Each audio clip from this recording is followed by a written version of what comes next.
Good morning. This morning I wanted to talk about a couple of things that have been on my mind since last week. And there's a lot of issues and a lot of division, there's a lot of tension, there's a lot of just irresponsible things going on. And I only say this because I know that while I have a limited audience, I also want you guys to forward this video. And I want you guys to share this video because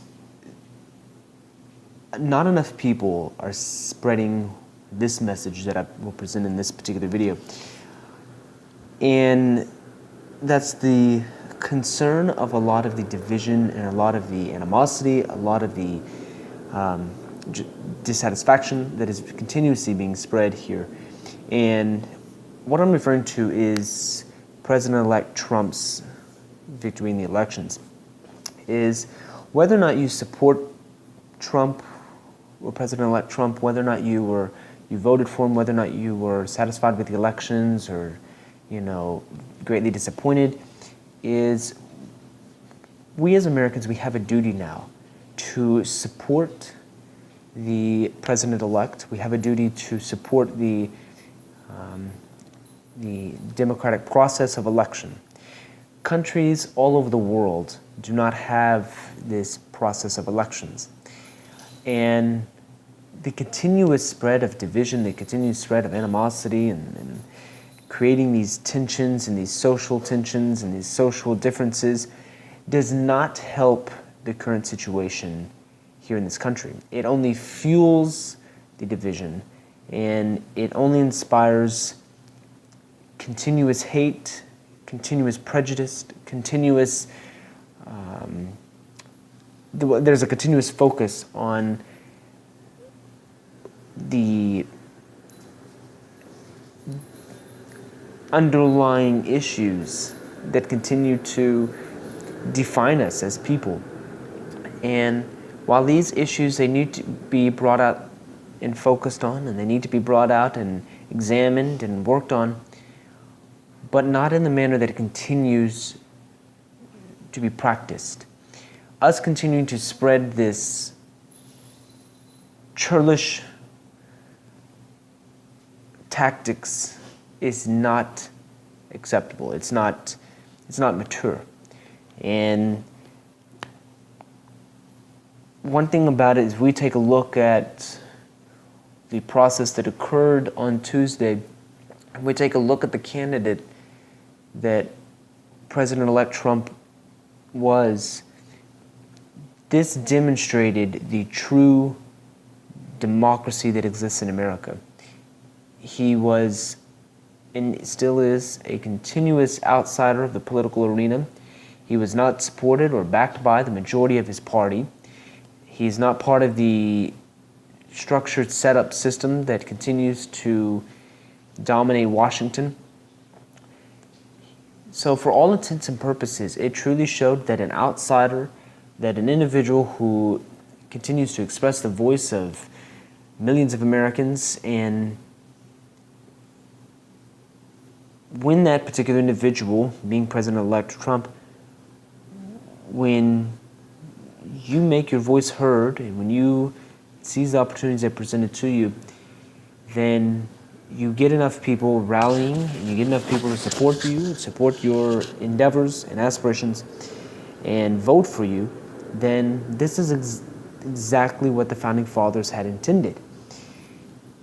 And so for people to continue to just bash him, continue to try to say that he is unfit for office, that's getting old now, and it's inappropriate. And now it comes to a point to where for the first couple of days, it was one thing to be able to express and say, hey, you know what, I'm very disappointed, I'm not happy with these elections results. But now it comes to the point now to where you need to support the president-elect. He's got a very tough road ahead of him. He's got a tough job taking in place. And while some of you may be concerned about some of the policies that he may implement, some of the executive power decisions that he might make, and set in place, you know, remember that on the next election. You know, remember that for 2020 election. You have to recognize that if you did not think that your voice was heard effectively, is come to social media. Bring in a following to where, you know, you're able to influence the crowds, because that's exactly what happens in the elections. Is you're able to influence enough people to where they believe in you and they say, hey, I want this individual to represent me. We have to support the democratic system that is in place in this country. We cannot continue to act in a manner that supports anarchy.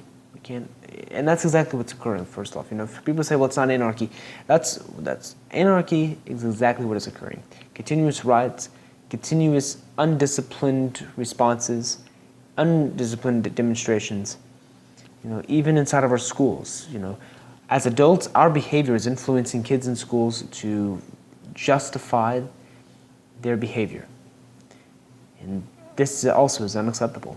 You know, we are letting it be shown that it is perfectly acceptable to be able to act out in a manner that is uncivilized.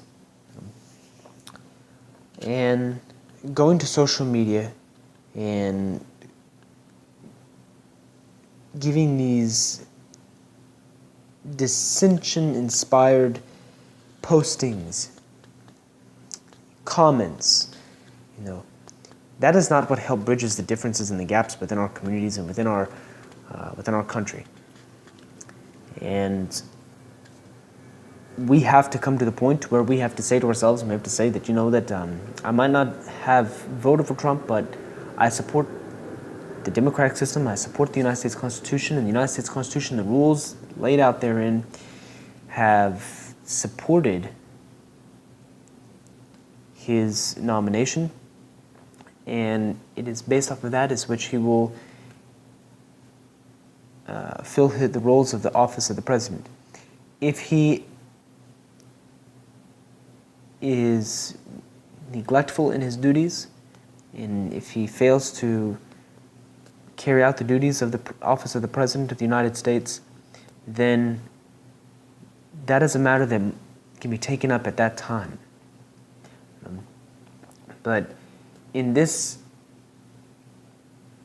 time that we have right now, we have to recognize that it's important to support the office of the President. I like that the military, they have a saying that even if you do not like your commanding officer, is they say that you're not respecting the officer or the person, you're respecting the rank and the position that it entails. And that's exactly what we have to do now. Continuously ranting and raving is not what is needed here in this country at this time. What's needed here in this country at this time is unity and respectful understanding of what is correct. And for those of you who just figured out, my mic fell down. But one thing that, you know, I want to specifically address the Muslims, the Muslim community. Assalamu alaikum wa rahmatullahi wa barakatuhu. إن الحمد لله نحمده ونستعينه ونستغفره ونعوذ بالله من شرور أنفسنا وسيئات أعمالنا من يهده فهدى الله وأشهد أن لا إله إلا الله وأشهد أن محمدا عبده ورسوله. Allah subhanahu wa ta'ala tells us in the Quran that every single leader that has been placed in a position of leadership has been decreed by Allah subhanahu wa ta'ala. And there is a saying that Muslims have. Well, there's two sayings. One is Masha'Allah and the other one is Qadr Allah. Both of these we have to bring to the forefront of our mind. And we cannot continue to create this fitna. We know that in the Quran it says that fitna is worse than death. And when you continue to inspire these postings of and support these postings of Islamophobia spreading in the United States, you are contributing to Islamophobia. And you contribute to the animosity directed towards Muslims. You have to recognize that sometimes we are our worst enemies because of the statements that we make. We do not have a right to question the divine will of Allah subhanahu wa ta'ala.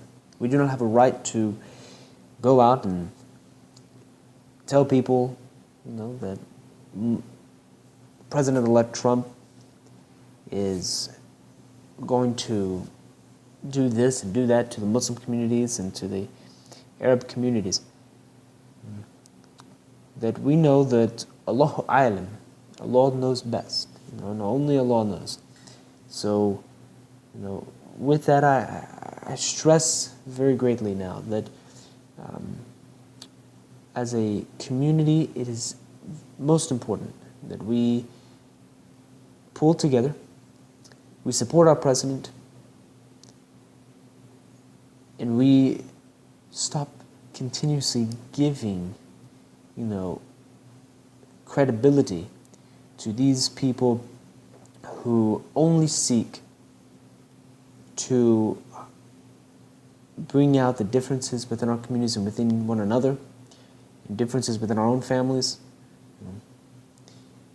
We have a lot of work to do in this country, and it's going to be impossible to do, impossible to achieve, if we continue to focus on that in which we are different and that which we disagree in.